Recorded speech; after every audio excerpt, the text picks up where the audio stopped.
اعوذ باللہ من الشیطان الرجیم بسم اللہ الرحمن الرحیم رب اشرح لی صدری ویسر لی امری واحلل عقدۃ من لسانی یفقہوا قولی۔ بکھرے موتی، چوتھا حصہ، دعا مانگنے کے آداب، کل کے مضمون کا باقی حصہ۔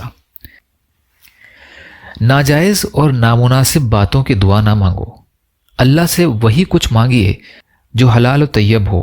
ناجائز مقاصد اور گناہوں کے کاموں کے لیے اللہ کے حضور ہاتھ پھیلانا انتہائی درجے کی بے ادبی، بے حیائی اور گستاخی ہے۔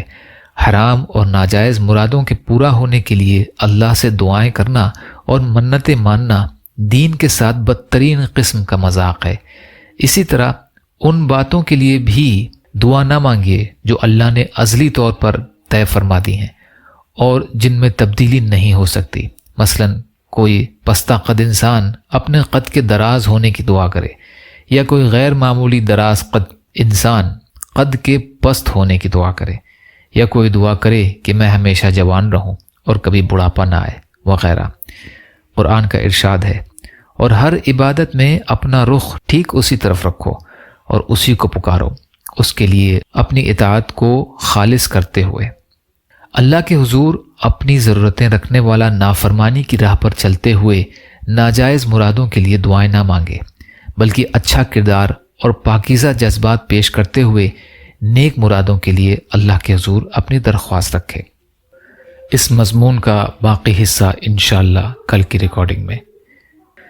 یا اللہ ہم سب کو کہنے سننے سے زیادہ عمل کی توفیق عطا فرما۔ یا اللہ مظلوم فلسطینیوں کی، کشمیریوں کی، روہنگیا مسلمانوں کی اور مسلمان جہاں بھی پریشان حال ہیں، ظالموں کے ظلم کا شکار ہیں، آپ ان کی بھرپور مدد فرمائیے۔ ہم سب کو اپنی استطاعت کے بقدر اپنا حق ادا کرنے والا بنائیے۔ یا اللہ آپ کے لیے ہر چیز آسان ہے، ہمارے لیے آسانیاں پیدا فرمائیے، دین کا کام کرنے والا بنائیے۔ یا اللہ جنت کا راستہ آسان کر دیجیے۔ یا اللہ جہنم کے راستوں سے آڑ کر دیجیے۔ یا اللہ عزت اور عافیت کی زندگی عطا فرمائیے۔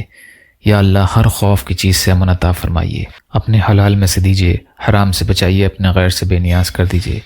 یا اللہ جو مانگا وہ بھی عطا کر دیجیے، جو مانگنے سے رہ گئے وہ بھی عطا فرمائیے۔